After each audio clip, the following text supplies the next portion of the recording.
as far west as Long Beach, California. To all the shout out also to all of you who are listening to all the points in between. For those of you that are listening to us around the world, good morning, good afternoon, or good evening, whichever greeting best suits the location you're in. You know, there are several things that you can do to stop the spread of respiratory diseases like COVID-19. Number one, wash your hands for at least 20 seconds with warm soap or water. Now, if you don't know what 20 seconds are, just sing happy birthday to yourself, and when you finish, that's 20 seconds. Number two, cover your mouth when you cough or sneeze. Yes, I know. That's common sense, you say, Jeff, but how many of you know, like I know, that the least common thing around these days is common sense? Number three, wipe down frequently touched items and objects with a disinfectant. And also, by the way, you might just want to mix some hand sanitizer in your car, SUV, truck, motorcycle, whatever it is, so that when you go to the gas station, you can sanitize your hands, as you do not know who used that pump prior to you. Also, stay at home when you are sick. That job will go on without you. And stay away from people who are sick. And this was brought to you by the National Association of Broadcasters and this station, No Static Radio, where we don't bring the static, but we sure enough bring the noise, powered by Google and sponsored by Lamont Avenue Wines. If you are in the Cleveland area on the first or third Saturday of each month. So if you missed it for this month of February, you're going to have to catch it again in March. But if you're here in the Cleveland area on the first or third Saturday of each month, I got some outstanding news for you. At 6812 Woodland Avenue, between the hours of 10 a.m. and 2 p.m., they are giving away a free bag of, I was going to say money, didn't you? Free bag of groceries. Now listen, you do not have to show proof of residence.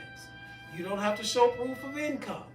You don't have to show proof of anything. There is only one thing you have to show, and that is up. In that you show up, you get a free bag of groceries, no questions asked. But listen, it doesn't stop there, because not only do you get a free bag of groceries, but you get free clothing for both adults and children. But you know what? It doesn't stop there either, because if you're there between 11 a.m. and 1:30 p.m., you get a free hot lunch. So who says there's no such thing as a free lunch? Well, there is on the first and third Saturday of the month at 6812 Woodland Avenue right here in Cleveland, Ohio. So you can't beat that, folks, with a hockey stick. Free bag of groceries, free clothing for adults and children, and if you're there at the proper time, you get a free hot lunch. And when is this, you say? The first and third Saturday of each month. Where? Right here in Cleveland, Ohio, at 6812 Woodland Avenue, every first and third Saturday of the month. And we want to give kudos to the Greater Cleveland Food Bank, to Major Care Ministries, and also Williams Temple Church of God in Christ, who houses this event every month. Now, for those of you that are new to this program, where have you been all this time? But just in case you are new and this is your first time and you wonder what this crazy man is talking about here on the radio right now, well, this is what we do. We talk politics, we talk sports, we talk the issues of the day. I throw some topics out on the table, I give my take on said topics, and then we invite you to call in at 216-939-5087, 216-939-5087 to give your take on those topics. Now today, but we're not going to talk about these until the second hour, so just get prepared to have your takes. But in the second hour, our topics are going to be, is the country ready for Trump versus Biden, or Biden versus Trump 2.0? There's been a recent poll taken. I have some thoughts on that, and we're going to talk about that in the second hour. We're also going to talk about what happened in the fascist state of Florida, the state of Florida, which is proving once again why the truth about Black history needs to be taught. There was an incident in a preschool, of all places, that we want to highlight in our second hour and talk about that. And since this is NBA All-Star Weekend, we have some thoughts on the NBA All-Star Game itself and the events that surround it. But In our first hour, we are privileged to have in studio with us a guest, one that's very familiar to me. As in fact, he's not a stranger to the right side, as he and his son were on a program about 3 or 4 years ago. And we have the distinguished honor of having in studio with us Darrell Sullins Sr.,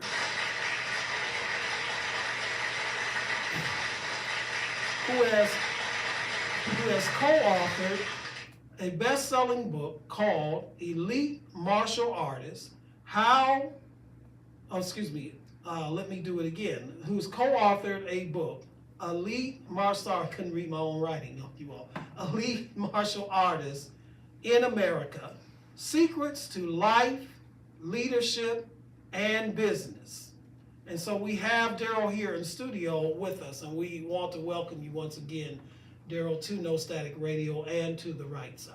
Thank you. I'm glad to be here. So glad to have you. So how did this compilation come together? Because this is you, and it's a compilation of you and 20 other 25 martial artists from around the country. Martial artists around the country. How did all of you all come together to put this compilation together? Well, a guy named Jesse Bourne, he's a grandmaster in martial arts, and if you don't understand what that is, that's the top of the mountain in martial arts. He saw my content on social media, and he reached out to me. He messaged me and said, I've seen your stuff, you need to put this to book.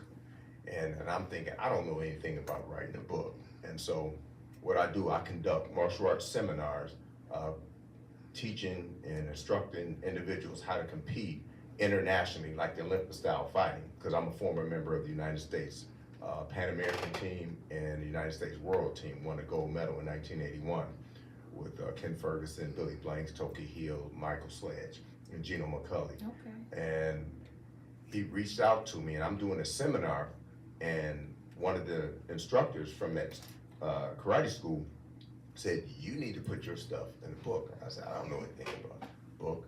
And he said, well, I know a guy named Jesse Bowens. And I said, he just messaged me. He said, contact him, he's a great dude. And so he owns Elite Publications, and so I contacted him. And I said, look, I'll be honest with you, I know nothing about writing a book. And he said, that's why you have us. And so he gave me the format, and I started writing. This was some months ago, and he explained to me that it's going to be several martial artists from around the country, and I'll write a chapter, and he wanted me to do it on leadership. So my chapter is on exemplary leadership. Right, yeah, I saw that. And so that's how it came about. And with trial and error, submitting stuff, and they, tweaking it a little bit and stuff, it came out. So who is Darrell Sullins Sr.? Tell our audience about you. Who is Darrell Sullins? What makes up Darrell Sullins Sr.? Well, Jeff, you probably haven't heard this part of me before. But I am something, like I wrote in the book, I am someone who came up in a single parent home. My mother and father divorced when I was about 5, and I carried that around with me because I thought it was my fault. Mm-hmm. Nothing was said, nothing was done, but I just thought it was me. I was picked on, pranked on, told you wasn't fast enough, strong enough, athletic enough. And I bought into that, what society was saying, because I didn't know any better. And so living in the area of 105 in Superior, I went to Corey Recreation Center where they had free karate classes, and I jumped in every class that they had there. But I was somebody that had self-imposed barriers, limitations that I had on myself. And so through the martial arts, it helped me come out of that shell, because I didn't talk to a lot of people. And I didn't think I was worthy enough to be in some people's presence. If you had a degree or something like that, I didn't think I could ever do that. If the book didn't have pictures in it, I wasn't picking it up. And that's who I was. And so a lot of things happened in my life that got me out of that shell. But basically, I didn't know how to be the man who God said I am. Right, and you're listening to the right side on No Static Radio. We don't bring the static, but we sure not bring the noise. We have in studio with us Darrell Sullins Sr. Darrell, besides self-defense, which is obvious, we know that even people who have only very surface knowledge of what martial arts is all about. Besides self-defense, though, what other benefits do martial arts bring to people, especially in the area of discipline? Well, it's not only physical self-defense, it's mental self-defense. That's what I struggled with. People get into martial arts for various reasons, whether it's physical fitness, whether it's self-defense, whether it's the sport aspect of it. You have to know the difference in doing so and know why you're there. Because I always say, if your why is big enough, the facts don't count. And so when you're talking about the martial arts, one is not better than the other, whether it's a soft style, hard style, whether it's Kung Fu versus Taekwondo or traditional style karate or Okinawan style karate. It's based on your needs and the principles of it. A lot of things in the style that I'm in is the Okinawan style, and I don't teach because the symbolism behind it. The emblem itself had 3 stars and has a lady half woman, half dragon, and all that means something. But me, because of my faith, I don't teach that. I'll make it available to individuals if they want to know the history and the customs and traditions. I make it available, but I don't teach that. So you talked about during your youth the issues of self-esteem that you were dealing with, and which pushed you into the martial arts. And so as you progressed and your skill level began to rise, and you went from one level to the next and from one belt to the other, how then did that affect you as far as your self-esteem and allowing you to come out of your proverbial shell, so to speak? Well, that's the contents part of it. You can learn to kick, you can learn to punch, you can learn to block and all that. But the other aspect of it is what I call the esprit de corps, when I learned when I was in the Marine Corps. I have a group of fellows, Kevin Hurd, Gino McCulley, Melvin Brown, Keith Collins, and myself. We had a posse and we had a standard, and we did not allow any of us to perform below that standard. And so if you went to a tournament and you didn't perform to that standard, you better hope that that tournament was on the west side. That was a short ride home. But if we went to New York, if we went to Pennsylvania, if we went to Tennessee, you heard it all the way home. We don't perform like that. That's not what we do. And imagine if we take that concept, that mindset, apply it to our homes, we apply it to our business, we apply it in our church, we apply it in the city, in the nation, how much better we can be. So that principle, along with the contents and the friends and the standards that it helped develop, got me out of that. So now, so that we get a clear understanding and our audience gets a clear understanding, it wasn't so much about whether you won or lost the particular match you were in, it was how you comported yourself during that match. Is that what you're saying? It is, because you can win a match but not perform well. And we, like, that's the standard we held each other. I remember a time where this guy, he kept beating me. And if you understand the process to going to Olympic style competition, to the Pan American Games, you have your districts, your regionals, your nationals, then the team trials. Well, once I progressed to the regional, this one guy, he beat me, and he was an awkward type guy. And I understand, how does this dude beat me? So they take the top 2 to move on. So we went on to the nationals. He beat me there. Then we got to the team trials. And so they have double eliminations. So when you lose, you go into what they call the loser's pool. The winner out of that gets to compete against the winner from the winner's pool. Well, we got at the team trials, he beat me again. So I'm in a loser's pool, and I'm coming out of that. And here's what's important, it's a process of edification. My instructor, Grandmaster Ken Ferguson, who passed away a couple of years ago.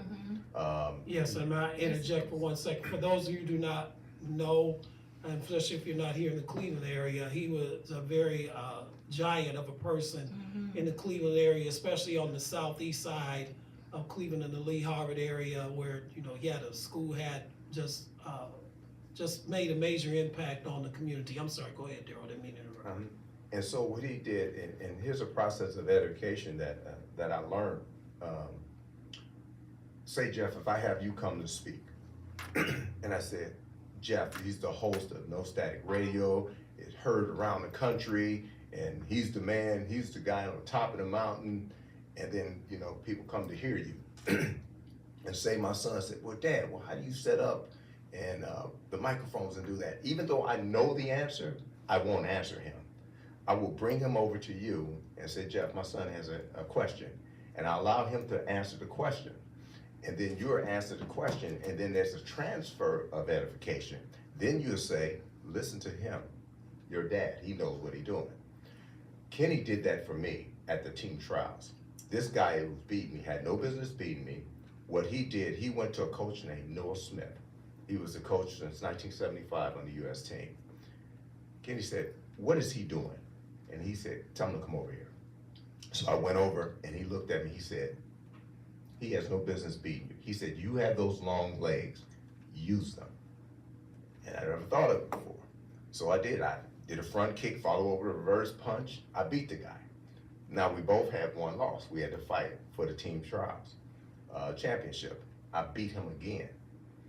And see what he did, I went over to him and thanked him.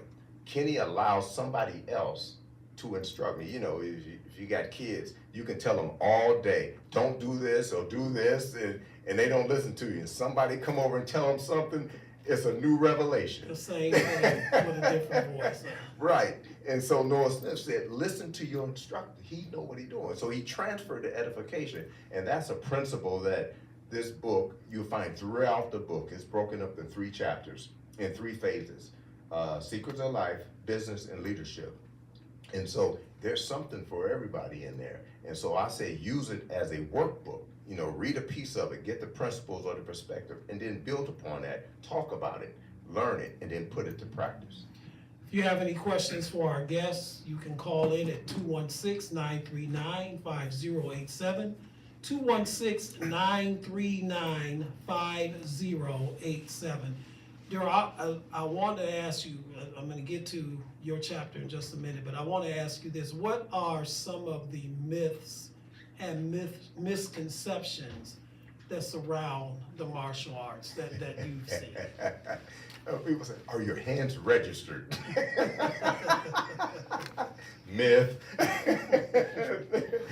Myth. You know, is Kung Fu better than karate?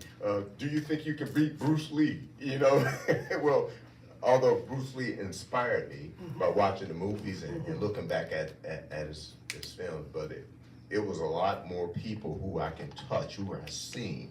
And there's a change in the martial arts community today where parents would take their kids to a tournament, they'll do their competition, they'll do their event, and then after they finish and win, they go home. Well, Ken Ferguson, what he had us do, he said, you sit down and you watch the black belts, because we were teens, pre-teens and teens when we were competing. And from doing that, I learned a lot. It took me to another level. You had individuals like from Painesville, Craig Clinton, you had Billy Blanks, you know, Toki Hill, and these guys that's competing out there. They had me Ron Shaw, a dynamic fighter, Bill Wallace, and by watching them, it gave me a new perspective. You know, we just wasn't in a tunnel. You know, we gained that information and then we applied it. Your chapter in the book is called Exemplary Leadership. Mm-hmm. Expound on that. What are, and you know, we want people to get the book, of course, but just to give us, to whet our appetite, what is exemplary leadership? What does that look like? What are the principles that you laid out regarding that? One thing I talk about it is courage. People have a misconception about courage. They think if you're afraid, you don't have courage. But what differentiates a hero and a coward? Well, they both have fear, but the difference is one, in spite of fear, will act, and the other one, because of fear, won't. And see, the acronym for fear is F-E-A-R.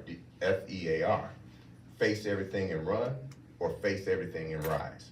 You have to choose. Wow. So I gotta remember that. Face everything and run, or face everything and rise. yeah. Okay. In my first tournament, I was scared. I was afraid. I went and I lost my first tournament. I came home, my mother was smiling. She said, "How'd you do?" I said, "I lost." Went next month to the tournament, I lost again. Went the third month, I lost within a minute. And I said, "This is ridiculous." So I walked up the stairs. It seems like a mile going up them 5 steps. And I knew what she was going to ask me. She said, "How'd you do?" I said, "I lost and I quit. I can't do this." That smile quickly left her face. She sat me down. She said, "You don't quit." She said, "I'll continue to give you the entry fee for those tournaments, but you don't quit." And from that, something changed in me. That switch flipped in me. Because I was doing all the contents. I was doing step 1, step 2, step 3. But the mindset was, I realized by doing what I call a heart check in the book, a self-evaluation. And I said, I have fear, and that fear has me. And I said, from now on, I'm gonna stop being afraid, and they're gonna be afraid of me. And from that time, I went back the next month and I won. And to see my mother's face, me walking in that door with that 18-inch trophy and seeing her jump and clap like I won the lottery with $50 million was all worth it. I can hear today, my mother's passed on in 1998, but I remember when I won the United States team trial, I made the United States team, calling her, back then was payphones. Yeah, I remember those. Calling her and said, "Mom, I won, I made the team," and hearing her in the phone. I mean, that was great. And so courage is, you have to understand, just because of you're afraid don't mean you can't perform. I'll talk about loyalty, I'll talk about knowledge in that. Loyalty, I'm not talking about blind loyalty. Something that somebody's doing unethical. I'm talking about if you do something wrong, say it's wrong. If you do something right, you praise them for it. And I talk about it in the book. How many times have you drove behind somebody in a car? They put the turn signal to go left, but they went right. How does that make you feel? Test my faith. You know what I'm saying? And you don't trust them. Well, that's one of the things that you have to do. Do what you say and say what you mean. And so if we understand that and we apply that, and when you're wrong, say you're wrong and do better. Not to say that happened to me one time going to church. I won't say that, but just if it would have. Yeah, if it would have. We're talking about hypothetical situations. Yeah. Darrell, what you said is interesting, because while I was listening to you, a couple things came to my mind. The one where you talked about when you told your mother you quit. I saw a clip from the Ken Burns series that he did on baseball, and they had an interview with Mickey Mantle. And, Mickey Mantle was this star ball player in high school and what have you, and the Yankees drafted him, and he was in the minor leagues, and he wasn't doing very well at all. So he called his father and told his father, "Dad, I'm about to quit." His father got in his car, drove from Oklahoma to wherever he was. It was like a 12, 14-hour drive. And his father didn't say anything. He walked into his hotel room and had a suitcase and started putting his clothes in the suitcase. He said, "Dad, what are you doing?" He said, "You're going to come back to Oklahoma with me and work the coal fields, because I didn't raise a quitter." And so from that moment on, that's when, he dedicated his career took off, and, he's in the Hall of Fame. Mm-hmm. And the thing that you were talking about is blind loyalty. That is so true. You cannot follow any person blindly, because that's dangerous.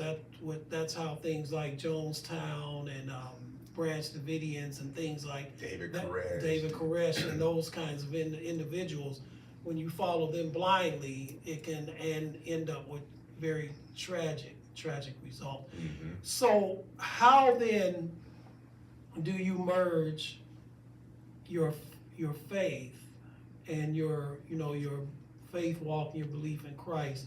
How do you merge that in with your martial arts? Can you merge the two? Does the martial arts teach you a discipline that allows you to apply that same discipline to your faith walk as well? My faith is the foundation. Mm-hmm. Martial arts is a tool that I use, that I recognize more about my faith through the martial arts. When it says in Joshua 1:7, be strong and courageous, you know, and Deuteronomy 31:36 says the same thing, be strong and courageous, you know. 2 Timothy 1:7 said, I did not give you the spirit of fear. And so I'm looking back at that stuff, because at the time I was competing, I was not a Christian. But during that process, I realized, I was like, man, God was with me through the whole time, because he said in Romans 5:8, even yet while in your sins, Christ died for me. So I realized that. And so that's the principles that I built the foundation on, how I instruct, how I teach, how I mentor, how I model. And it is tremendous. And it just opened my eyes up more by reading the scriptures in my faith to the martial arts, what to do and what not to do. You're listening to The Right Side on No Static Radio. We don't bring static, but we sure enough bring the noise. We have in studio with us Darrell Sullins, Sr., master martial artist. Darrell, how much does motivation play a part in becoming involved in the martial art? Maybe I should rephrase it. Proper motivation is honest, okay? Much as I try to be in denial, I'm going to admit it now. I'm a little older than you are, okay? But remember, you were my wife teaching me. So the reason why I say that is that I remember when the television program, The Green Hornet, used to come on television. And Bruce Lee was Kato on there. That's before he started doing Enter the Dragon and Fist of Fury and all the other movies that he did. And this program aired on Friday evening. Darrell, I'm going to tell you, on Saturday morning, every kid, especially boys, was outside. I don't know how we didn't break our hands trying to chop trees and all this kind of stuff, or kick trees, being like Bruce Lee. I'm trying to be Bruce Lee, in other words. And so, how much is motivation, and how do you guide someone to make sure that they're getting into this for the proper motivation, that they don't want to use this discipline to become a bully and to bully people? Oh man, you just made me think back at asking that question. The days I used to walk almost 5 miles down to the Scrumpty Dump movie theater to catch the Kung Fu movies. Yes. And they used to have karate and Kung Fu demonstrations in the movie. After the movie was over, then you get out kicking and all that stuff. But yeah, it's the discipline of this. Martial arts is a tool. And I use it. I had one of my former athletes, because I transitioned the principles from martial arts and coaching track. I coached track for a number of years up until 2019, right before the COVID hit. I coached at Chanel High School. You know, they tore it down now, Twinsburg and St. Ed's. And I coached in the summer club, Unified in Flight. And the principles that I used in that helped the athletes. I remember I took the Chanel track team, the boys and girls, from the laughing stock to being on the podium at the state championship. All right. And it wasn't because of me. I wrote the prescription. They had to feel it. And so it just motivated them and let them know that they could do it. I had parents meetings, and I told them what to expect. A lot of times we don't tell them everything. We give them the cotton candy of it. But you can't live off of cotton candy alone. You have to have some meat. You have to have some potatoes. That's right. And I told him, I said, you're gonna hate me in the beginning. It's going to be tough. And what Ken Ferguson did for us in 1975, when he was teaching us, he was a purple belt. And to understand where that is, it's white, yellow, blue, green, purple. Then it's brown and black. So he was not a black belt at the time. He was learning karate from Ron Shaw at Kent State University. But he was teaching it at JFK Recreation. And so as a purple belt, he had the audacity to go to Long Beach, California and try out for the United States team. And while there, he was winning. And a good friend of his And I mentioned in the book, but that friend was Billy Blanks, you know, the creative typo. He said, man, you're a great fighter, but they're not gonna allow you on the team with that purple belt. He said, I'm sure your instructor won't mind if you put a black belt on for this tournament. So Kenny put the black belt on, and he made the United States karate team. But here's what's significant about that. He competed on the United States team for an unprecedented time from 1975 to 1992. Now, this wasn't a selection and they placed you on the team. You had to compete, fight, and win to get on the team from 1975 to 1992. 17 years. And what that did, when he made that team, that motivated us. That took our mindset to a different level. Because why? He broke the barrier. He did it. So we said, if he did it, we could do it. And so not only did he make it, myself, Gino McCulley, Melvin Brown, Kevin Hurd, Clifford Ford, we all qualified, excuse me, for the United States Karate Team trials. And out of that trial, his students, 3 of his students made the U.S. team, and 2, Gino McCulley and myself, won gold medals. So we had 3 people from the city of Cleveland, the Harvard area, from the same school, win a gold medal in the Pan American Games. And I didn't realize this until recently, that Michael Sledge, Kenny Ferguson, myself, Gino McCulley, and Ken Ferguson was the first African Americans to win a gold medal in the Pan Am Games in karate. I didn't realize that. So those guys motivated us, and it's just not getting hyped up, it's putting action behind your motivation. You're listening to The Right Side on No Static Radio, where we don't bring the static, where we're sure enough bring the noise. Our call-in number is 216-939-5087.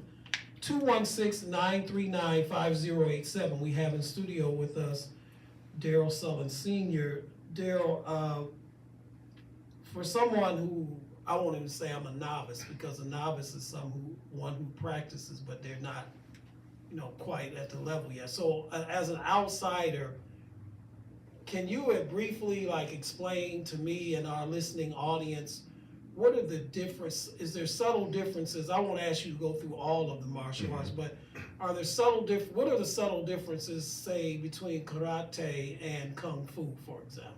Okay, kung fu is more of a soft flowing type, although they have a soft style in karate also. Well, they all derive from China to Okinawa, and then from mainland Japan, and each one of them function a little different. One, traditional style, shows you how to do it, and the other styles show you why you do it. And so that's breaking it down. There's some you got the rigid, stiff punches, and some you have the more fluent, animal-like movements, and that's what they did in China. Study the animal movements, the praying mantis, the crane, the monkey, and things like that. So there's subtle differences in the uniforms, the belts. Some don't have belts at all, but it's basically on your preference. Yeah. And MMA, the mixed martial artists, what is that? Is that a conglomeration of different forms of what is that? Yeah, back in my day, they didn't have that. They had moved to full contact karate, where they were in a boxing ring. You had to get 8 punches, 8 kicks in each ring. It was mandatory that, else you can lose points. A lot of times they would take boxers, show them how to do kicks, and then put them in there. Murray Sutherland actually was a boxer who was in full-time contact karate, and that evolved from the tough man contest. I think Mr. T won the first one, and they evolved and they added judo, jiu-jitsu, wrestling, and karate, and that's a combination of those disciplines in the MMA today. And so they added certain rules in the cage that they have, and there's a lot of ground fighting, but yeah, that's the difference. Now, the other 24 authors, co-authors of the book with you, what do you have contact with them? Are they people that you know? And if so, can you just give an overview of some of the things that they cover in their chapters as well? Yeah, the rest of the artists I did not know. I knew of a few, Jeff Smith and Joe Curley, because back in the 60s, 70s, they were icons in martial arts and the karate.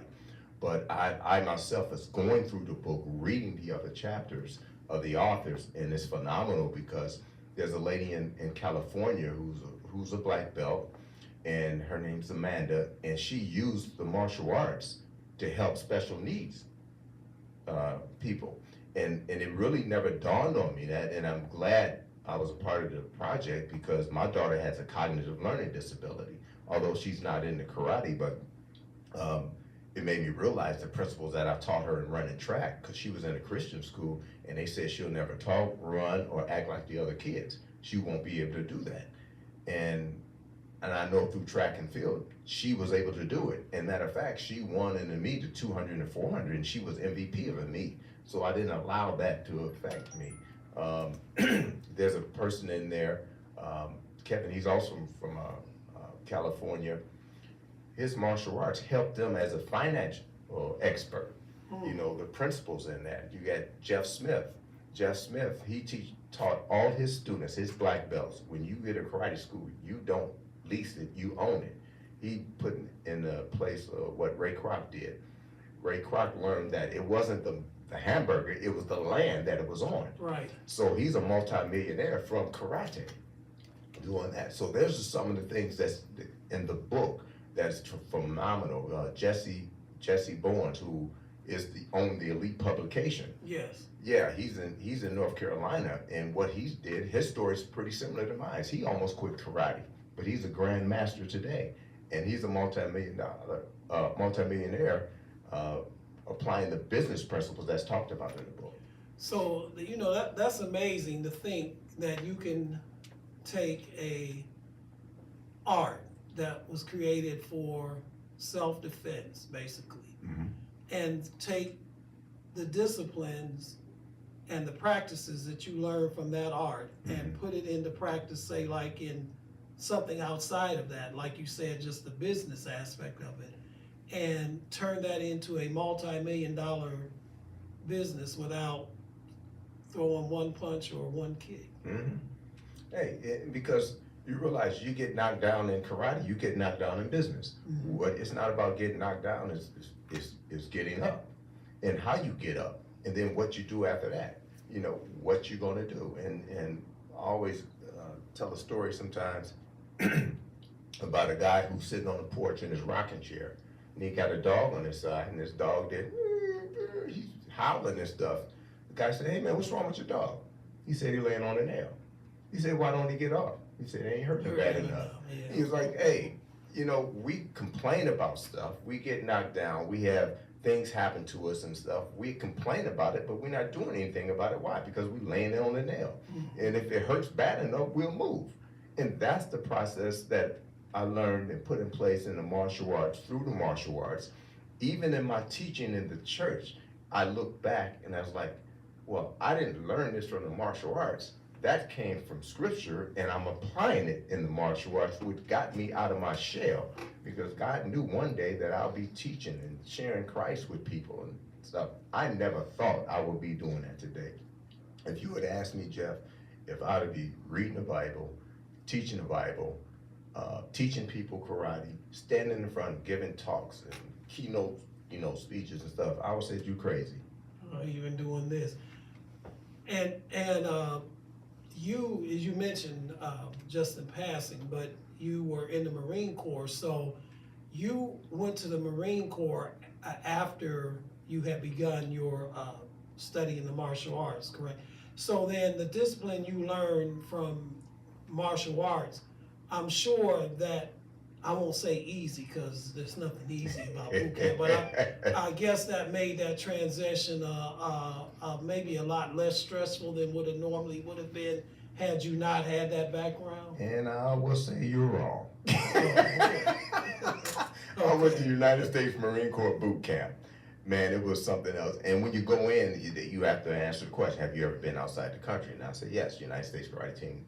So they got that, and the drill instructor got in my face. He said, "Oh, you the bad one, huh?" And I'm like, "What are you talking about? You read that? Oh, you think think you're gonna beat everybody around here. I was a target. Oh, okay. And so it's funny, when I got in the Marine Corps, it helped me, the mental part of it, because a lot of it is mental. You don't understand why they're doing what they're doing in the beginning. We started off with 100 and something people in our boot camp, in our platoon, and we graduated 68. But what it was, they were putting all this stuff on you, getting you, all those people, to work as one. You know, that's what they were doing.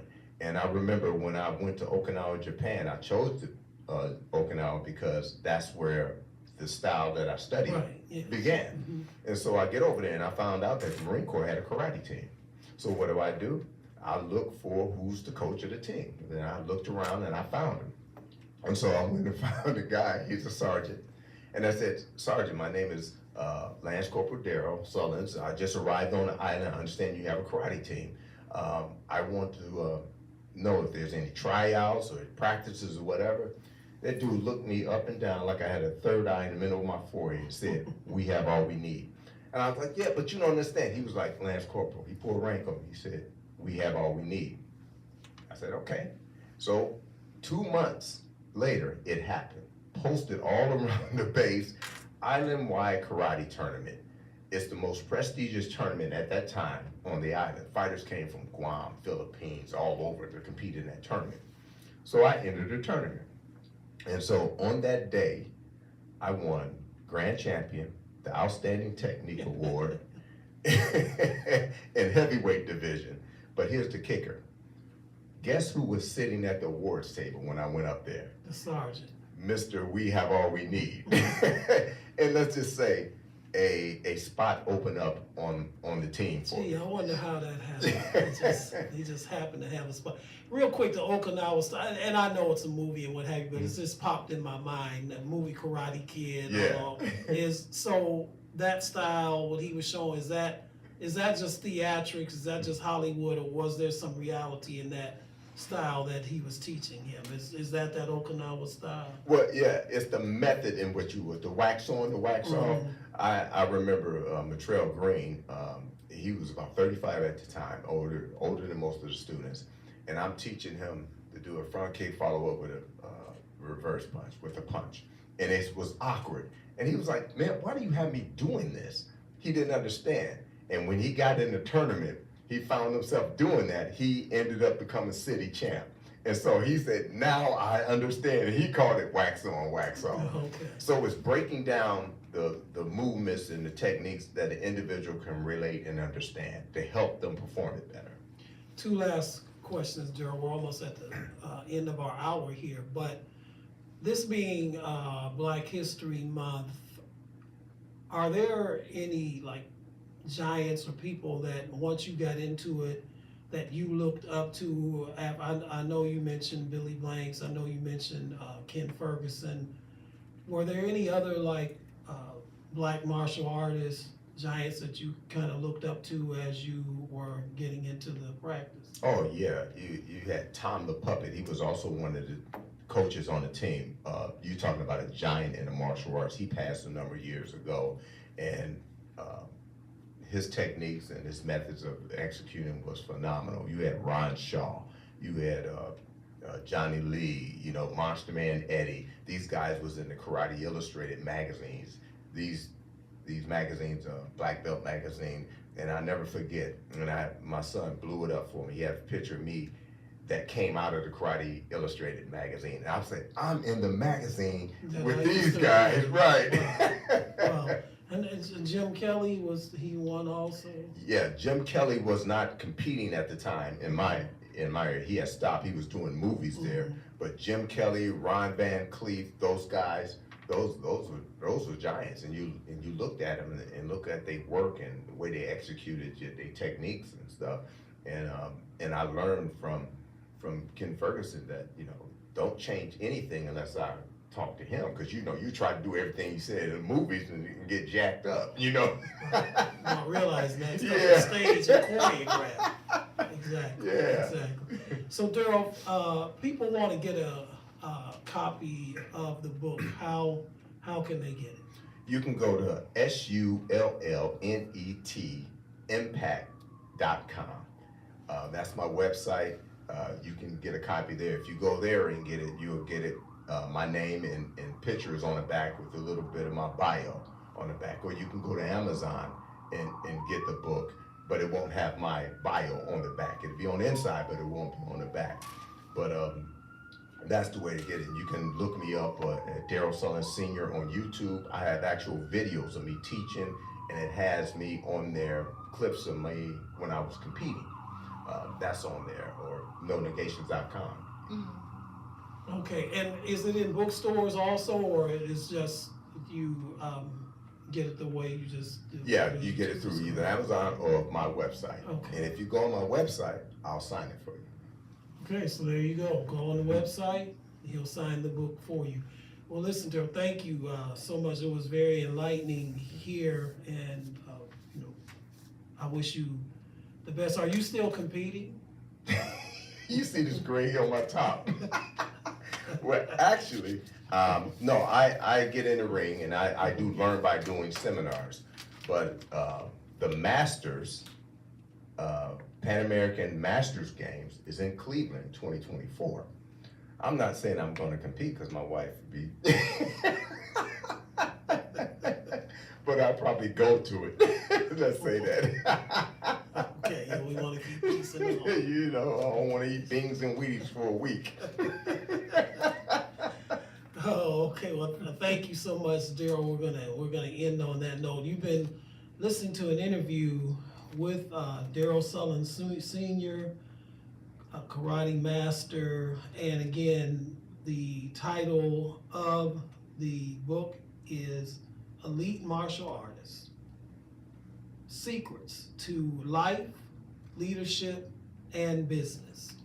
And pick that book up at the various outlets and locations that Darrell said you can get it.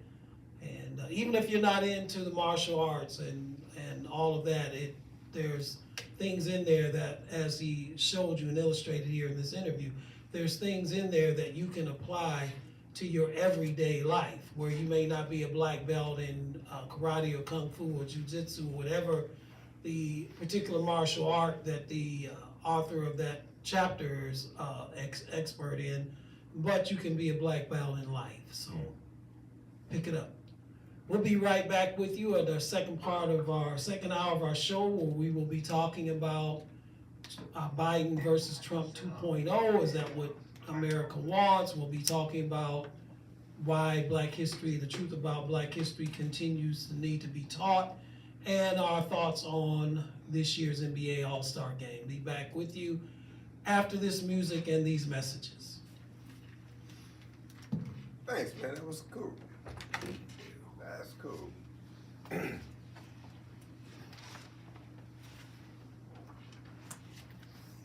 let me go home and tell Candy. Yeah, I'm competing again. Don't say Jeff made you. Yeah. I'm not gonna be taking you over to the hospital. You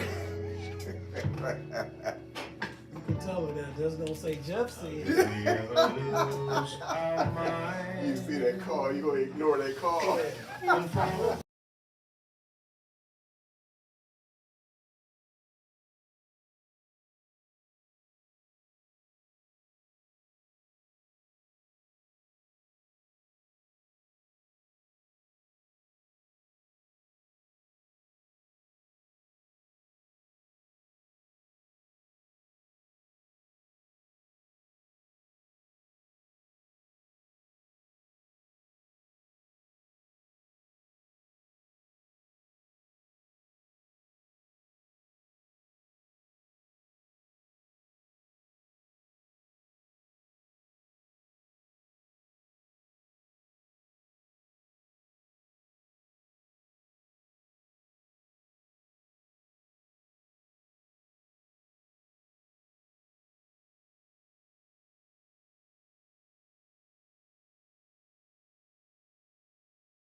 They will come to you wherever you are.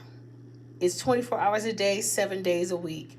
They can give you the tools to rebuild your life and your health. Call today. It's free, 24/7, and confidential. So look, if you want out and don't know where to start, call the Trauma Recovery Center. The Trauma Recovery Center will help you take back your life after violence starting today. Call today. Get the help you need today. 216-644-5487, the Trauma Recovery Center of Northeast Ohio, also affiliated with the Center for Families and Children. And finally, we here at No Static Radio, of course, we celebrate our History 365. None in particular, but this is Black History Month. And so in lieu of Black History Month, I don't have a specific person today, but I do have specific people. So we're going to read off their names and tell you their inventions. Airplane propeller, James S. Adams. Biscuit cutter, A.P. Ashbourne. Folding bed, L.C. Bailey. Coin changer, James Bauer.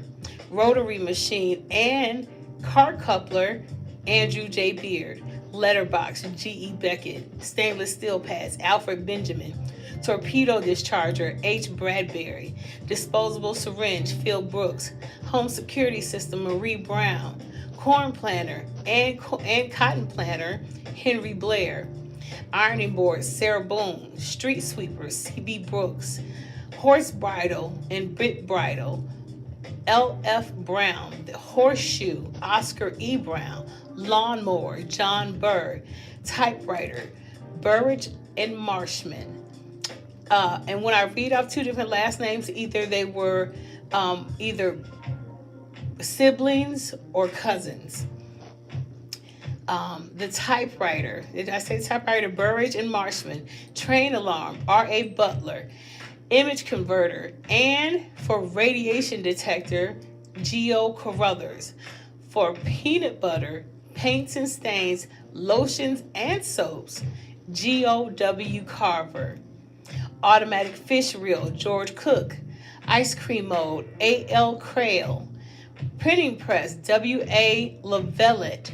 Envelope seal, F.W. Leslie. Laser fuels, Lester Lee.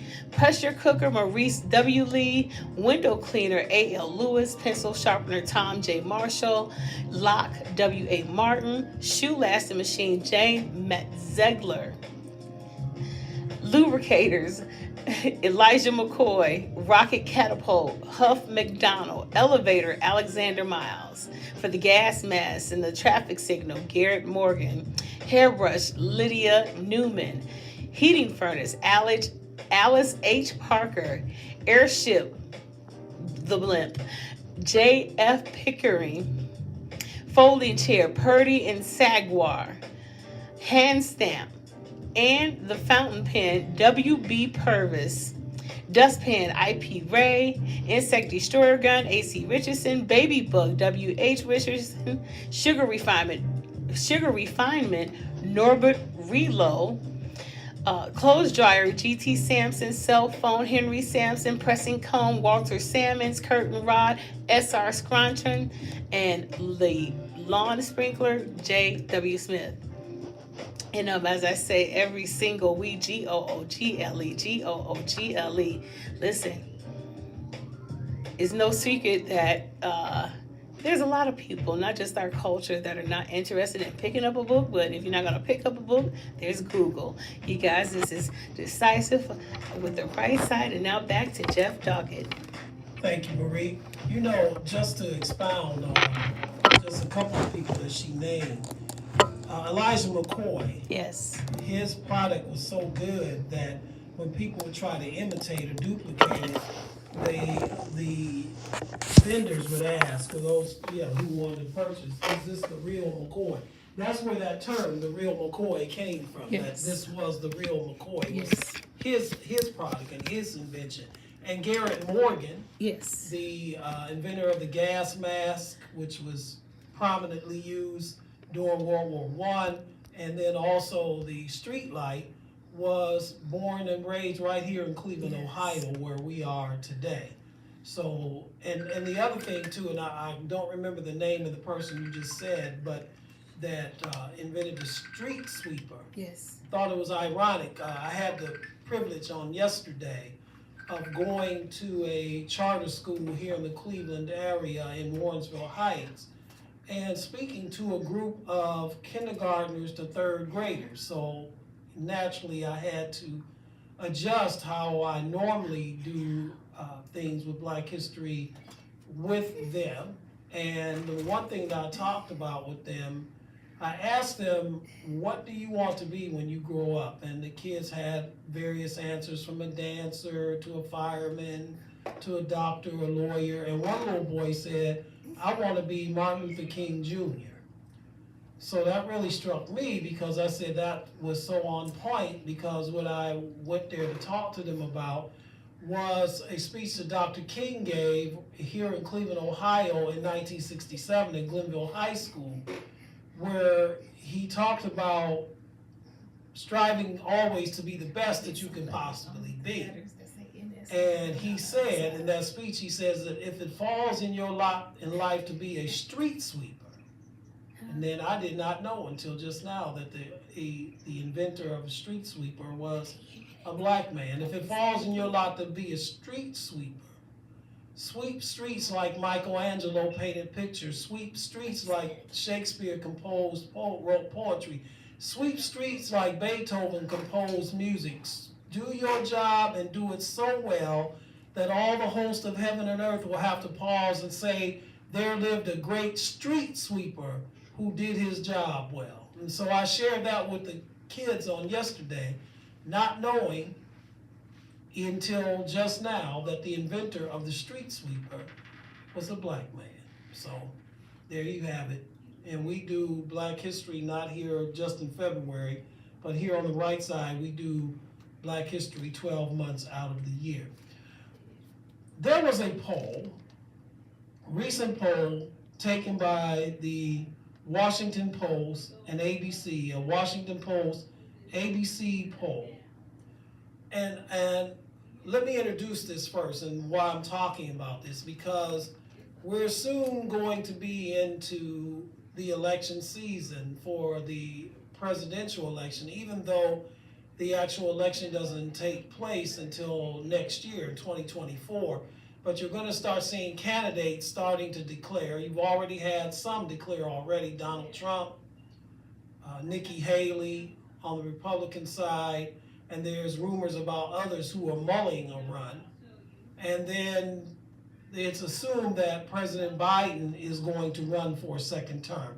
Well, with that being said, the Washington Post and ABC took a poll that showed that 62% of Americans, in other words, 62% of the people that they polled, would be angry or dissatisfied if Joe Biden got a second term. 62%. And 56% of these same people that were polled would feel the same way if Donald Trump won in 2024. Now, I'm bringing this up to say this, that even though this poll, and there have been other polls that have shown similar numbers regarding the 2024 election, that even though the polls are saying this, the reality of it is that in all likelihood, we are going to see a rematch of Biden-Trump 2.0 in 2024. Why do you say that, Jeff? Well, let's look at it. On the Republican side, Donald Trump has already declared that he's running. He declared that after the midterm elections last November. And then Nikki Haley, former governor of South Carolina, is the only other Republican who declared. She declared this past week. However, it's been agreed or noted or rumored, whatever word you want to use, that former Vice President Mike Pence is mulling a run, that former governor of New Jersey, Chris Christie, is thinking about running on the Republican side, that former Secretary of State under Trump, Mike Pompeo, is going to run. And there are many who believe that the governor of the fascist state of, the state of Florida, Ron Benito Mussolini, Little Trump, DeSantis himself. Sorry, let me be respectful. That Governor Ron DeSantis is also going to run on the Republican side. So I'll deal with the Democratic side in just a moment, but let's look at that Republican side and why I think that Trump is going to be the nominee of the Republican Party for the president in 2024. The reason that Trump won in 2016 was that it was a crowded field. So Trump never got more than 40% of the vote in the Republican primary in the states that he ran in when it was a crowded field. He only got anywhere between 35 to 38% of the vote. But when you had the crowded field that you had in 2016 with Marco Rubio, with Jeb Bush, with Ben Carson, who was a candidate as well, when you had all of these candidates running with Ted Cruz, yes, Ted Cruz ran for president for the Republican nomination in 2016. So when you had this crowded field and Trump being perceived as the outsider, as not the, quote, career politician, unquote, it made it easy for him to get the nomination, even though he never won an overwhelming percentage of the votes that were cast in the primaries. So the bigger the field, the better the chances they are for Donald Trump to be the nominee. You're going to have, in all likelihood, a big field in 2024. As I said, Trump has already declared. Nikki Haley has already declared. Mike Pompeo is probably going to declare. So is Mike Pence. So is Chris Christie.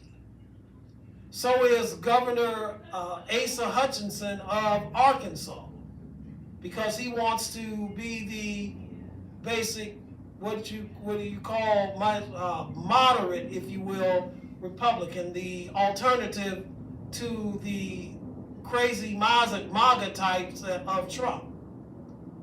So with this being this crowded field, number one. Number two, that Donald Trump among the base, I'm not talking about those who are within the Republican Party that don't want Trump to run anymore, and you can certainly understand why, because since he ascended to the presidency, the Republicans lost the House in 2018, they lost the Senate in 2020, they lost the presidency in 2020, and his candidates that he backed in the midterm elections in 2022, as a result of that, they lost the Senate, more control of the Senate, because now the Democrats have a majority in the Senate as opposed to a 50-50 tie before. So when they look at Trump, and rightfully so, those that were within the Republican Party that want to see the Republicans come back to prominence and get back to White House, get back to Senate, have a bigger majority in the House. Remember the so-called red wave that turned out to be just a red puddle, remember that? They tie losing into Trump, which they rightfully should, because other than winning the 2016 election, and even then he didn't win the popular vote, he was elected president because he won the electoral college, but he never won the popular vote. Didn't win the popular vote in 2016, didn't win the popular vote in 2020, never got a majority of the Republican vote in the primaries that he won in 2016. When I say a majority, I mean more than 50%. He never polled or garnered more than 50% of the vote in any of the primaries that he ran in 2016. But again, he got the Republican nomination because of the crowded field, and so he won the primaries that therefore gave him the delegates that he needed in order to be the nominee. And this is going to be the strategy again in 2024. The more, as far as Trump is concerned and his base, the more that run against him, the merrier, because that greatly enhances his chances of getting the nomination again. You couple that with the fact that the base, and again, I'm not talking about the elite of the Republican Party, I'm talking about the voting base of the Republican Party. Donald Trump is still by far the leading candidate among the base. He's more popular among the base than Nikki Haley, than Mike Pompeo, than Chris Christie, and certainly Mike Pence. You know, that Mike Pence, the one that his supporters, Trump's supporters, were chanting on January 6th, hang Mike Pence, hang Mike Pence. How in the world he thinks he's going to get the Republican nomination is a mystery to me. More popular than Asa Hutchinson. More popular than any, including DeSantis himself. Because while the elite of the Republican Party and others who have defected away from Trump want to throw their support behind DeSantis, and the money from the Koch brothers are behind DeSantis, who, by the way, hasn't declared whether he's going to run or not. I'm going to get to that in a moment of what I think he's going to do. The money would be behind DeSantis should he run. But even with that being the case, the base of the Republican Party is still Trump. If you don't believe me, and you don't have to believe me because this is just my opinion, it's an educated opinion, it's a studied opinion, because I look at these things and study these things. But fine, you don't agree with me? All right, just look at what's going on right now in the Republican-controlled House. By a slim margin, but a Republican-controlled House nonetheless. Now, if you remember, during the midterm elections, what was the Republican Party platform? What were they running on? They were running on inflation. They were running on crime. And at one time, they were running on continuing to restrict or do away with Roe versus Wade until they start changing their tune, because they start seeing that even in red states like Kansas, bills that ban abortion were voted down, okay? So their primary platform they were running on back in November, I'm not talking about 4 years ago, I'm just talking about just what is this, February, January, December, just talking about just 3 months ago, folks. The platform they were running on was crime and the economy. So now they have a slight majority in the House. But what are you seeing now that they have a slight majority in the House? Do you see them introducing legislation to bring down inflation or help fight inflation? No. Do you see them bringing forth any legislation that reduces crime or some types of crime bills? No. In a way, I'm kind of glad, because I know what kind of legislation they would draft and introduce. But remember, this is what they said, not Jeff on the right side said. This is what they said was their policy, their platform, if you will. No, what you are seeing is them focusing on culture wars. They have a subcommittee now that investigating the weaponization of government, which is a Trump policy and a Trump, for lack of a better term, crybaby thing that he has been crying about. Oh, I'm being persecuted. Oh, I'm being singled out by the weaponization of the FBI and the Justice Department. So now when they get in control, instead of addressing the issues that everyday Americans consider high on their agenda, yes, crime, yes, the economy, and things of that nature, they are addressing the weaponization of the government, the weaponization of the FBI and the Department of Justice, because the FBI went and went into Mar-a-Lago and pulled out documents that Trump had lied about, saying that he didn't have. That's why that happened. They're going after Google and Facebook and Twitter and things of that nature, holding hearings. Marjorie Taylor Greene, not Marjorie Taylor Greene, but Lauren Boebert, crying, not literally tears, but crying at the hearing about how her Twitter account got suspended. Marjorie Taylor Greene too, for that matter. That's what they're focusing on, folks. Mind you, they're not introducing any legislation that's going to help the everyday American. That's not where their focus is, even though that's what they said back in November, just 3 months ago, that's what they were running on. That's not what they're focusing on. They're focusing on the issues that Donald Trump considers near and dear to his heart. That's what they're doing.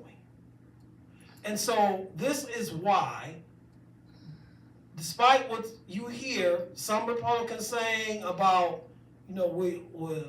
Trump needs to move on, we need to move on from him, and we're going to back anybody but him, they can be saying that, but the fact of the matter is this, that Donald Trump will be the nominee of the Republican Party in 2024 for the office of President of the United States, unless he is indicted and he's he's in jail for many of the things that we've already talked about on this show, like the attempted election fraud in Georgia, like what's going on with his taxes in New York and his business there in New York, like the January 6th committee passed on their information and their findings to the Department of Justice. So Attorney General Garland is mulling over whether or not to indict him or charge him or do further investigation into him as to whether or not he conspired to commit sedition.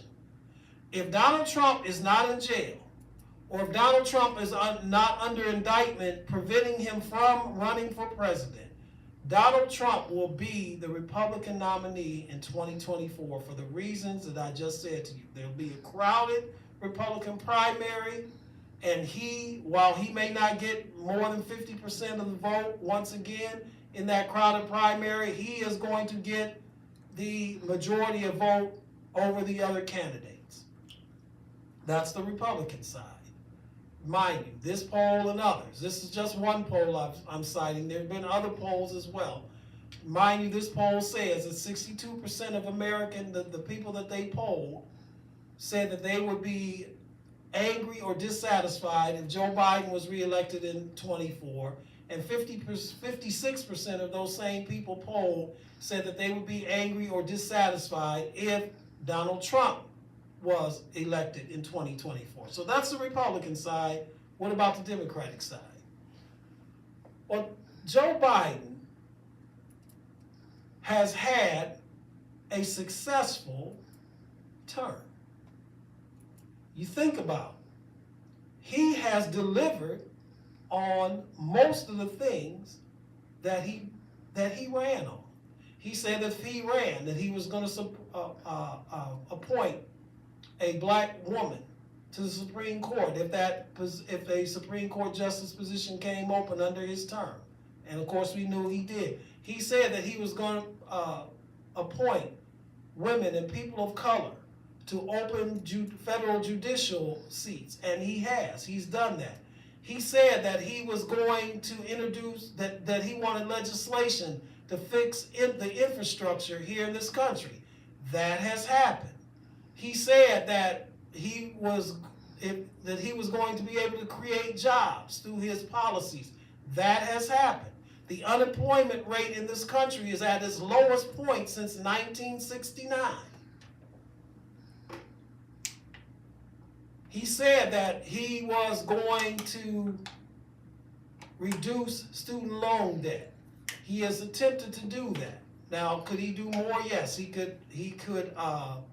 And in fact, he has. He has put forth some executive orders, but they're being held up within the Republican-controlled Congress to forgive student loan debt. He said that he was going to fight for police reform, and he's given lip service, but that's an area that he has not been as strong as I think he could have been and needs to be in that area. But he has given some lip service to it. Could he do more? Could he be stronger? Yes. Now, let me throw this in as this caveat, though. For those of you that are out there just thinking that the president can do whatever he wants to do, he can't. The Congress and the House and the Senate is where the legislation is introduced, passed, and then he can sign into law. So if you remember the State of the Union address, said he would sign into law police reform if it came across his desk. Kamala Harris said it at the funeral in Memphis of Tyree Nichols. Said that the president would do it.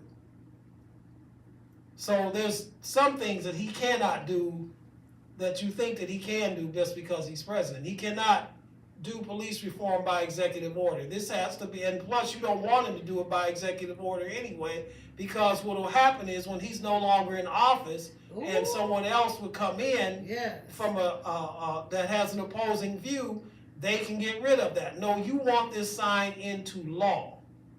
You don't want it as executive order. So then what is the problem then with Joe Biden? Is it a perceived problem or a real problem? The problem with Joe Biden is this, is why I believe that these 62% said that they would be angry or dissatisfied if he was reelected in 2024, is people are looking at him and thinking that he does no longer have the mental acumen, the mental capacity to serve in the office anymore. Right. In other words, what they're trying to say is that that mentally he can't handle it anymore, that senility or dementia is setting in. That's the real issue, folks.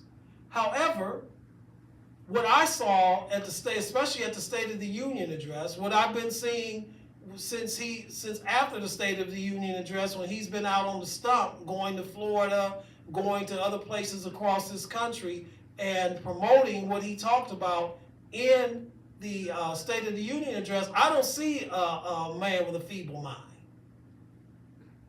Now, it is true that if Joe Biden is reelected in 2024, that when he is sworn into office for his second term, that he will be 82 years old. He'll be the oldest president in the history of our country. But despite how you may feel one way or the other about Ronald Reagan, of course, whom I was no fan of, in his second term, Ronald Reagan was 81 years old.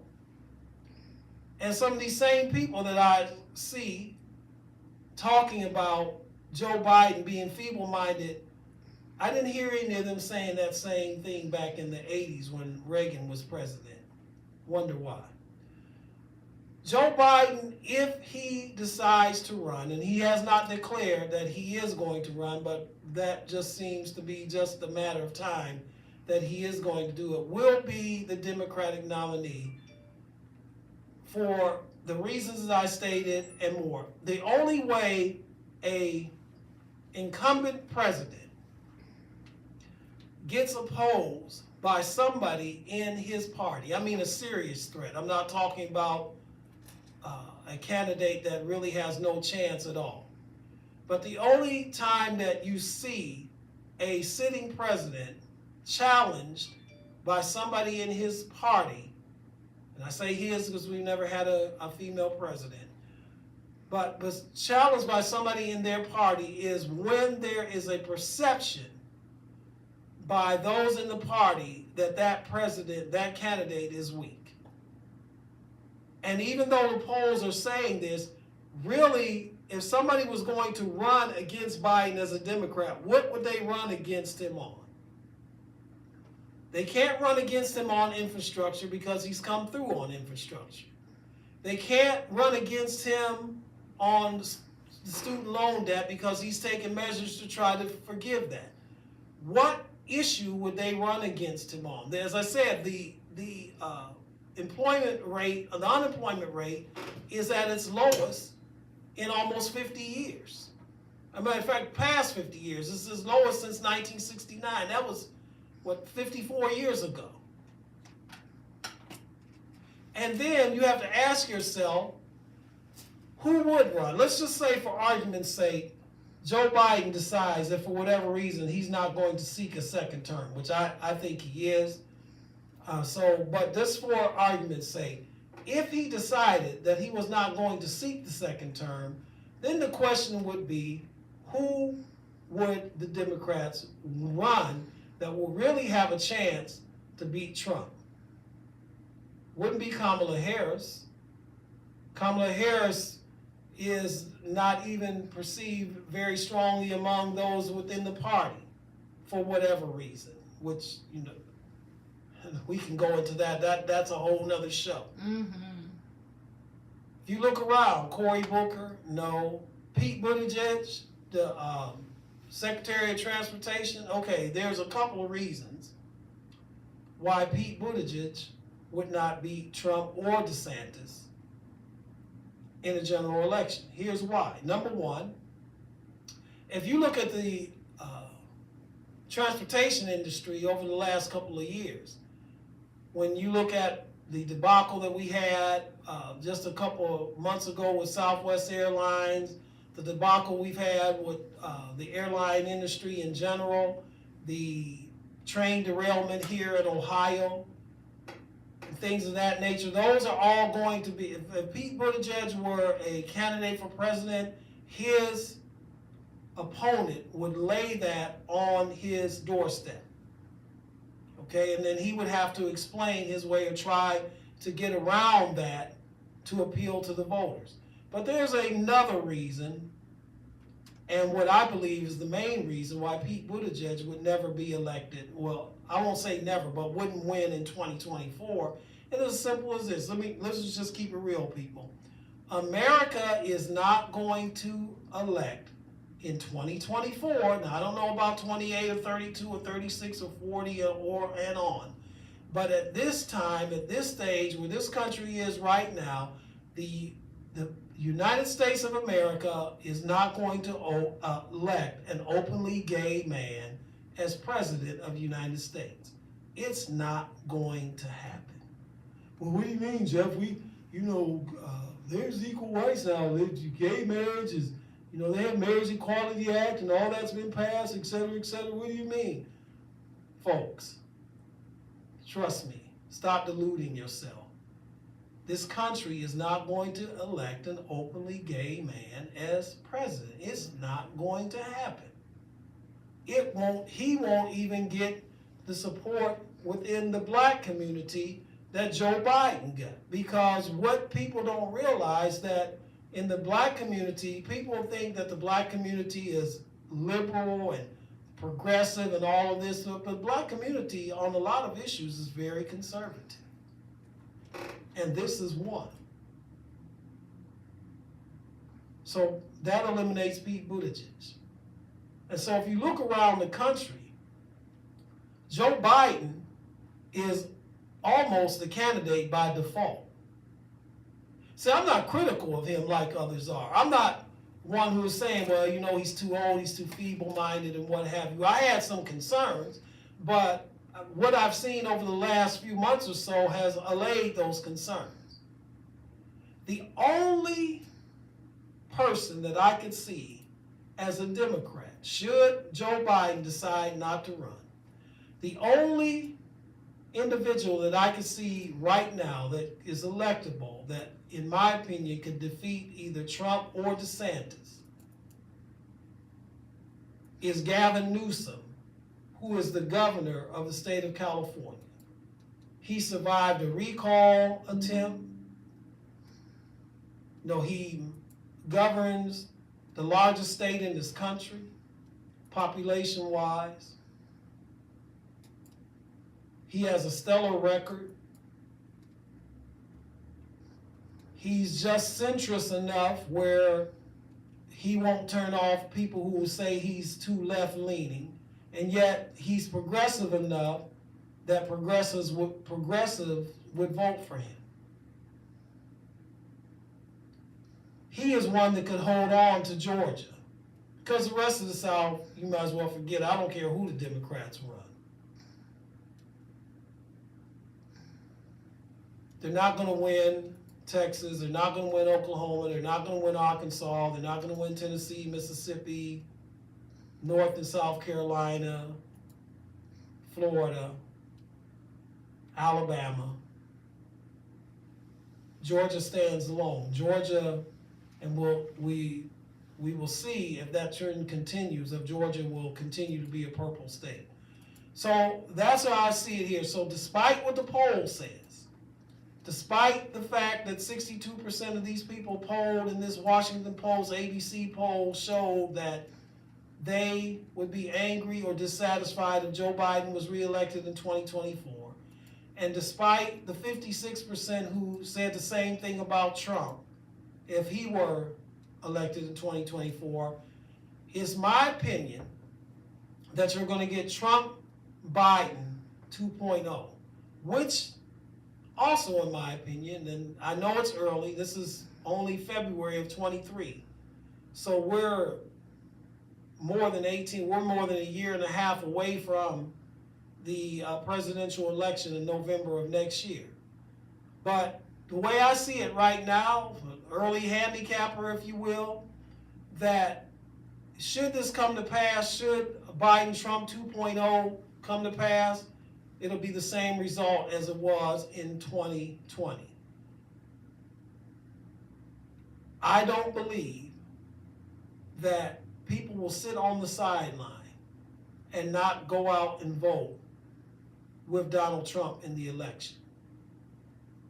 There was a record turnout in 2020. A record number of votes were cast in the 2020 election, where in losing, Donald Trump got the second most amount of votes of any presidential candidate in American history. He got 75 million people voted for him. Now, I'm not going to talk about, the merits of all of that and how dangerous I think that is and what that says about our country. I'm going to interject all that. Biden got 81 million. He got the most votes of any president in American history. And should it be 2.0, I see very similar results again. Because the same amount of people who turned out in 2020 are going to turn out again, basically for the same reasons. For those who believe that on the right, that believe that the election was stolen and that Trump really won, etc., they're going to come out and they're going to vote, and this time they hope to vote him back in. And of course, those on the other side are going to come out for the same reason they came out in 20, to make sure that Trump never dons the doors of 1600 Pennsylvania Avenue ever again.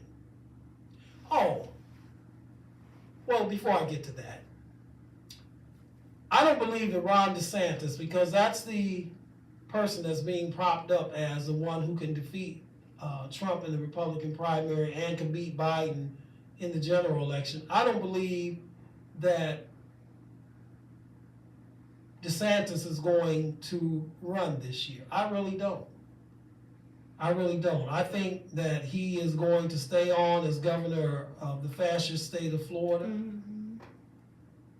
And that he's not going to make a run this time, that he's going to let this whole thing play out, and that if he does run, he'll run in 2028. Now, he could prove me wrong, but we'll see. Some are saying he's acting like he wants to be a presidential candidate because he's acting like a miniaturized version. That's why Reverend Sharpton gave him this nickname, and I concur with Reverend Sharpton on this one, calls him Baby Trump. Because that's who he's acting like, that's the audience he's playing to. So he could possibly make a run, but he also knows that in a crowded field with him, Trump, Pence, Pompeo, Hutchinson, Haley, possibly Christie, he knows that Trump is going to get the nomination. So he is going to, the way I see it, he's going to hold back and bide his time until 2028. Speaking of the 2020 election, do you all remember all of the consternation on Fox News about voter fraud and Dominion voting machines and how the election was stolen, and hosts like Tucker Carlson and Laura Ingraham and Sean Hannity? Oh, we have a caller. Welcome to the Right Side, caller. State your name and where you're calling from.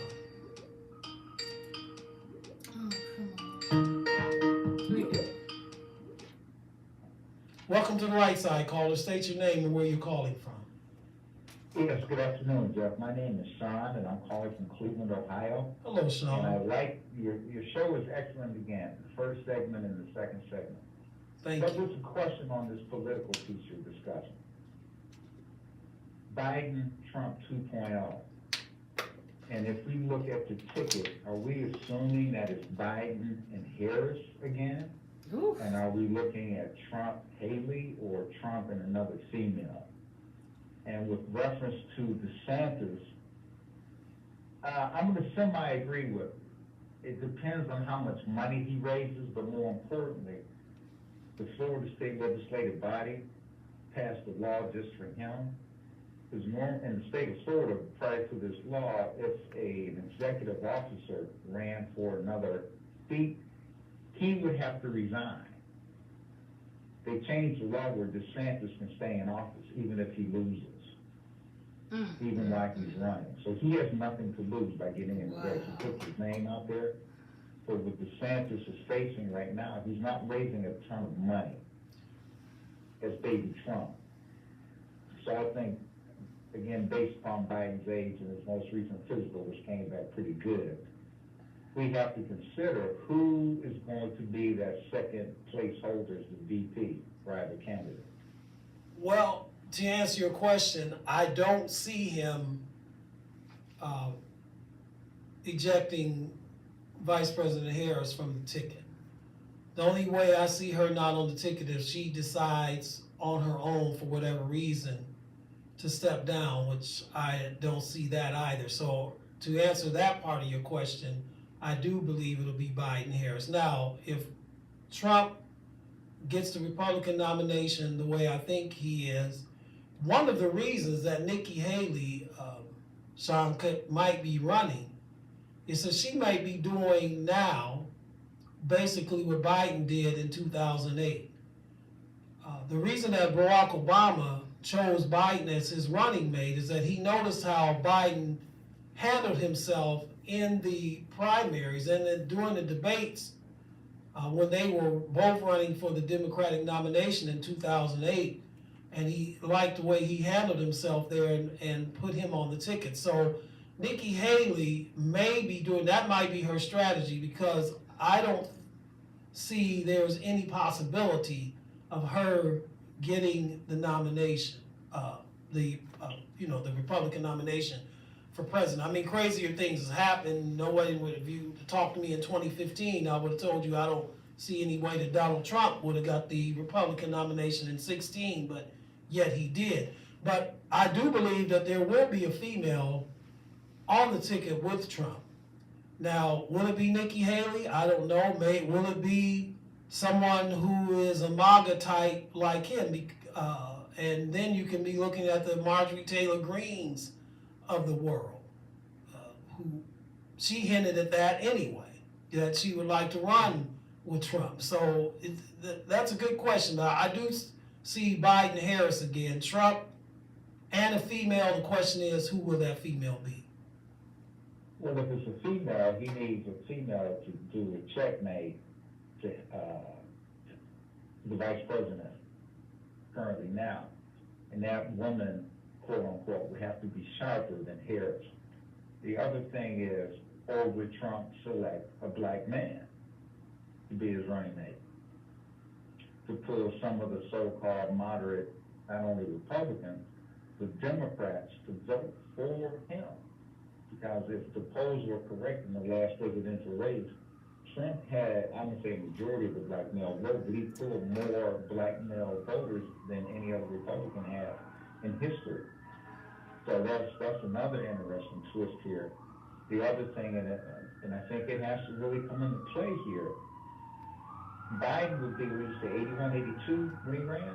Yeah, if he wins, when he be inaugurated in January of 25, he'd be 82 years old. And I'm not wishing ill on anybody, especially Biden. Is this country ready for a Harris presidency? That's the other question you have to consider here. That's important.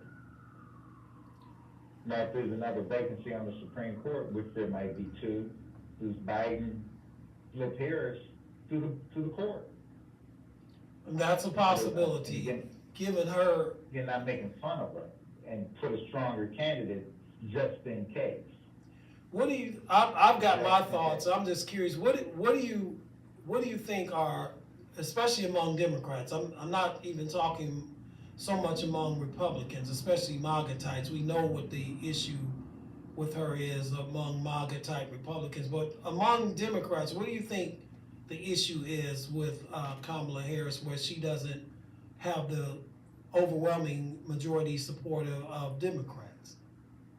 Well, I think there's a couple points here, Jeff. One is her color and her gender, but more so, I think what the Democrats are masking that as is that she's not prepared to sit in the Oval Office. She seems to lack the grasp of the issues. Although she's doing another, let's say, a worldwide tour now, during the first two years of the presidency, of her tenure as vice president, she just didn't have a grasp of respect of the foreign leaders. And one thing, and I'm going to backtrack on the comments you made, Obama actually, his primary reason for selecting Biden was because of the Iraq-Afghanistan war. Because Biden had the gravitas of the international understanding that Obama didn't have, because you have to remember, Obama was a new guy in the Senate. Right. And he just didn't have it, and Biden did. And if you remember part of his portfolio, he actually represented, quote unquote, the country in most of the international affairs, where Obama more so focused on the domestic policy issues.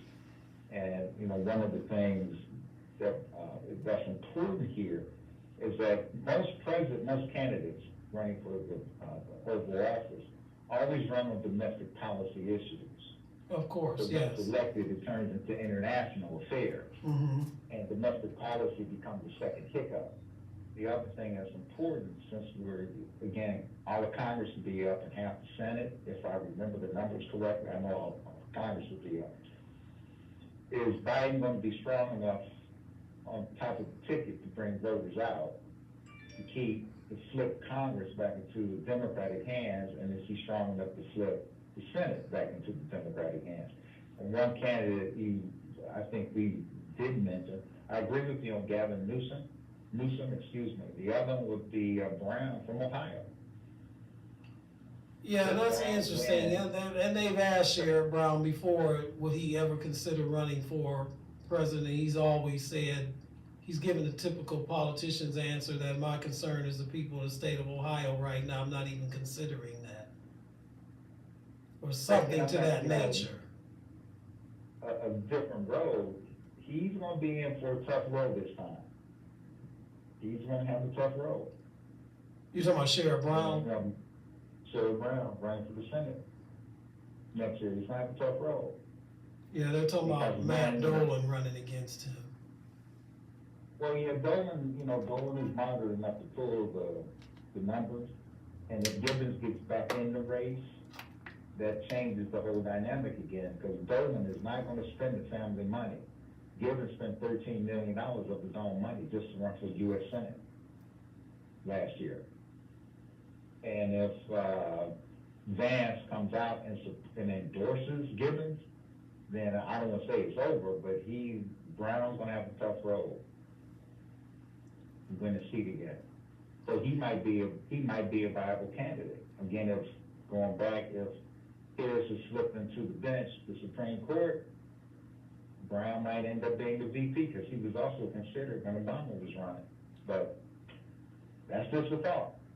Yeah, it's true. And I think, I hear what you're saying, and of course, you never want to be overconfident. I think Sherrod Brown has garnered enough cachet to be able to hold on, but you can never can tell, especially in the state of Ohio, because to your point, if people don't turn out, that's why I think if it's Biden, Trump 2.0, people will turn out because they don't want to see Trump in office again.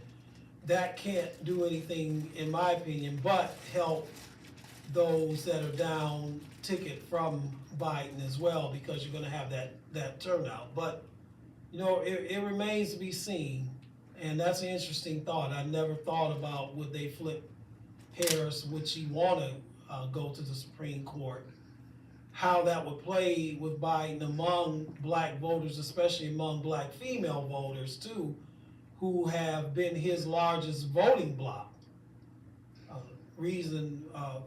A huge reason why he sits at 1600 Pennsylvania right now is because of the votes of black female voters, how that would go over with them if he were to do that. If he were to flip Harris out and put someone else in, that might hurt him too. So they have to consider all of those things too. Well, it might hurt him, but it might help him too. Because one, lifetime appointment. Two, puts two black women on the bench. There's two black women on the Supreme Court, and Harris is young enough to be around for the next 35, 40 years, if I may. Same thing with Patricia Brown. So that might be an appeasement to the black female vote. They still will come out and vote. And he might select another black female. Who knows who that might be? It could be the new mayor from Los Angeles or whoever else. I don't have another name. Or Val Deming or someone like that. Yeah. Yeah, you're right. That's a good point, Will. As Rachel Maddow says all the time, watch this space. So we need to watch this space and see what's going to happen. Thank you so much for your call. Thank you, Jeff. Bye-bye. So there you have it. Now, we want to quickly get to this topic because we're almost at the end of our show, but a preschool in the state of Florida, surprise, surprise, right? No surprise, given what's going on in Florida right now. But a preschool in Florida, something that they did, ladies and gentlemen, illustrates the fact of why we need to have the truth about Black history taught, and it's Black history, not Black mystery. Staff members at Studio Kids in Little River Preschool in Miami, Florida, are facing backlash after faculty thought that it would be a good idea to celebrate Black history by putting blackface on the faces of their toddlers, their white toddlers. They're in the preschool. Not talking about elementary school, we're talking about preschool. They thought that this would be a good idea to do, all right? This is, of course, along the lines of people who thought it was a good idea. We've seen this before, to commemorate Black History Month by having a chicken and watermelon luncheon. And all this does is illustrate, folks, why we need to have the truth about Black history taught, why it does not need to be taken out of schools. This is preschool children being indoctrinated. Governor DeSantis, there in Florida, talks about opposing wokeness and about how he opposes students being indoctrinated. Yet, what is a worse indoctrination than what we see right here happening at a preschool, folks? Somebody got the bright idea, and I use that term loosely, he got the bright idea that we'll teach our little ones about black history, we'll put blackface on them. Not realizing that this has been offensive since the 40s, folks. If they wanted to teach them about black history in preschool, why not give them a picture book of George Washington Carver or Sojourner Truth or Harriet Tubman? Somebody give them a book of pictures or something on their level that they can understand and learn about that. Oh, no. We're going to make him Al Jolson. Google. I know you don't know who Al Jolson is. Most of you. Google it.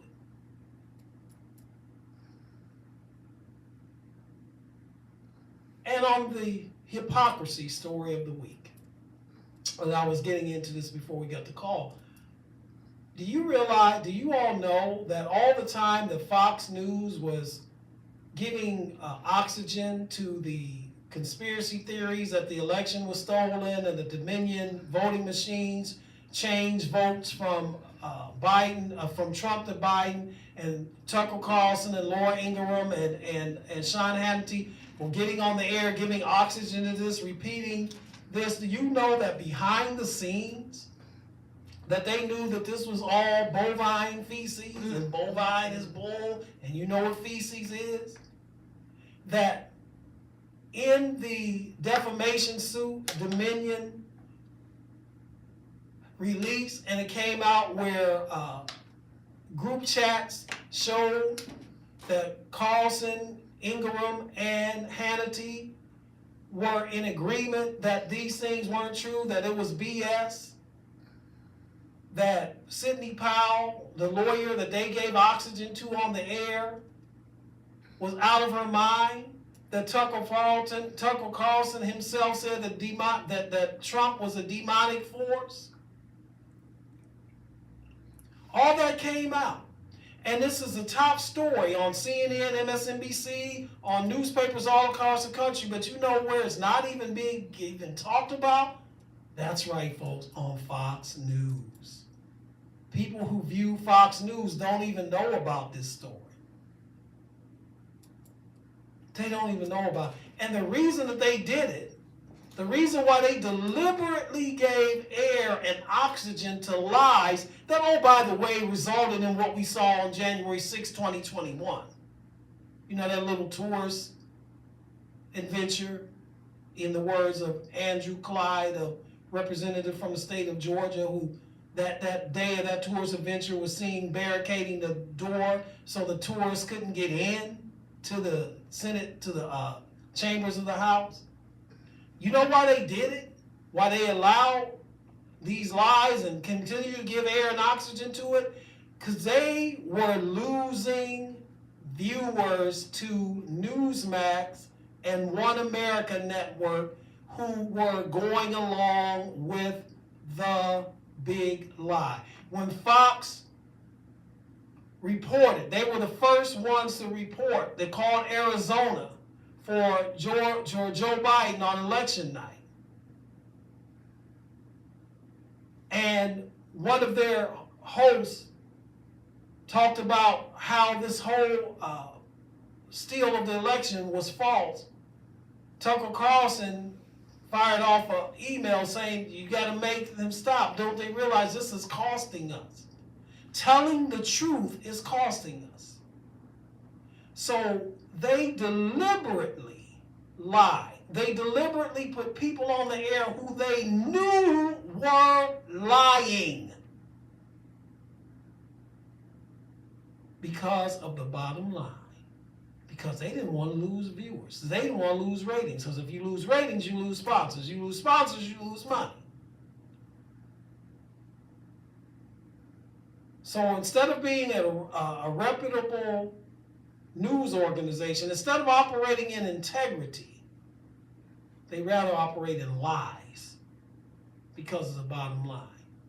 And that was Little Tuckums, a.k.a. Tucker Carlson, Shawnee, a.k.a. Sean Hannity, and Laura Just Shut Up and Dribble Ingraham. Remember her? Yeah, those three. Tucker Carlson has the most watched show on cable news network. So he is misleading people on a nightly basis. And the people that watch Fox, they don't look at other news sources to find out, alternatives or what is the so-called other side saying. No, they don't do that. And this story got no air at all on Fox News. Very quickly, NBA weekend as we get ready to wrap up today. All-Star Weekend is with us, and here's what I'd like to see change. First of all, the MLB has the best All-Star game out of all of them because it's the only one that has a real game where the players are really playing like they normally do in a regular game, okay? So the slam dunk contest needs to go bye-bye because every dunk ever done has already been done, and it gets dull and boring seeing these guys try the same thing 3 and 4 times and failing before they finally get it. That needs to go bye-bye. And plus, the name players aren't in it and haven't been in it for such a long time anyway. Yeah. I like the three-point shootout, and I like the skills competition. Keep those.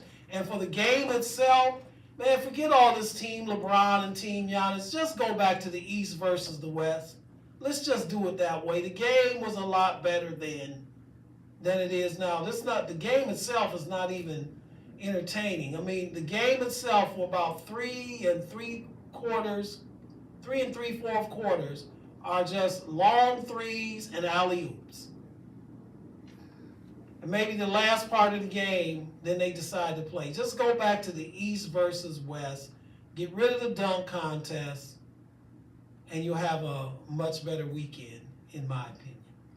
Our hero and our zero of the week, very quickly.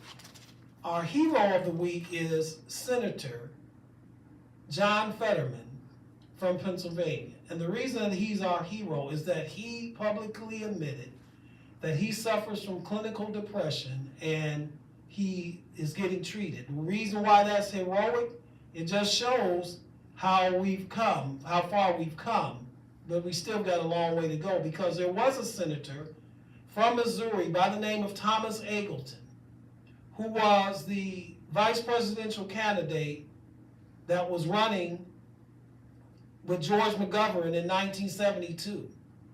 And then it came out that he admitted that he was suffering from depression, and McGovern kicked him off of the ticket because of that, because it showed weakness, and that we can't have somebody vice president that suffers from depression. Well, John Fetterman came out and admitted that he suffers from clinical depression that goes along because he had the stroke, and he's getting treated for that. So I thought that was a heroic stance on him because you don't know the kind of damage that might do to him politically, but he decided to take a stand anyway. Honorable mention are those who marched on the state capitol in Tallahassee earlier this week, demanding that Governor Mussolini, aka Baby Trump, aka Ron DeSantis, take his hands off of AP history courses and stop removing books and stop trying to dictate what schools can teach when it comes to Black history. They're our honorable mention. Our zero of the week are the people that we just mentioned, and those are the individuals who run the preschool there in Miami, who thought that it would be a great idea to put children, babies, preschoolers, in blackface to teach them about Black history. You've been listening to The Right Side on No Static Radio. We don't bring the static, but we sure enough bring the noise. Once again, we want to thank our first hour guest, Darrell Sullins Sr. We want to thank you who listened to us today, who watched us via Facebook Live and on YouTube. But right now, I see that my time is up. Thank you very much for your time. And until next Saturday at 3 p.m., Shalom.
We'd like to thank you for tuning in to The Right Side with your host, Jeff Doggett, here on the station where we don't bring no static, but we sure don't bring the noise, NoStaticRadio.net. Make sure you guys check us out on social media where we absolutely love to hear from you on Facebook.com/NoStaticRadio LLC, on Twitter at NoStatic_radio, on Instagram at TheReal_NoStaticRadio, and on YouTube at NoStaticRadio. We also accept donations on Cash App at NoStaticRadio. Also, if you'd like to listen to replays of this show and others on NoStaticRadio.net, please make sure you check us out on Mixler or Mixcloud.com. Just type in No Static Radio in the toolbar for replays of this show and others. And for continuous streaming, check us out on TuneIn.com, live on LiveRadio.net, or MediaQ for continuous streaming of this show and all others on this platform. And for all things No Static Radio, including up-and-coming events, merchandise, and then look at all our great show hosts here, please check out our website at www.nostaticradio.net. Thank you so much for tuning in on this sensational Saturday. And you know what it is, we got more music for your listening pleasure here on your voice of the revolution, nostaticradio.net, powered by Google, partner with Colors, and sponsored by Lamont Avenue Wines, the Cleveland Rugby League, and Design Me exclusively, also known as Hot Girls Gear. You guys stay safe, stay warm. We'll talk to you on Monday. Peace.